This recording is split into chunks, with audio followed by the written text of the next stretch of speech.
சினிமாலை நேயர்களுக்கு வணக்கம். தலைமறைவா இருக்கக்கூடிய நடிகை கஸ்தூரிய பிடிக்க 2 தனிப்படைகள் அமைக்கப்பட்டிருக்கு.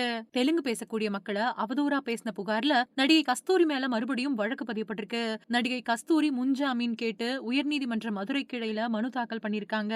பிராமண சமூகத்துக்கு சார்பா சென்னை எழும்பூர்ல போன 3ஆம் தேதி ஆர்ப்பாட்டம் நடந்துச்சு. அந்த கூட்டத்துல பேசின நடிகை கஸ்தூரி திராவிடர்கள் பத்தியும் தெலுங்கு மக்கள் பத்தியும் ரொம்பவே அவதூறா பேசியிருந்தாங்க.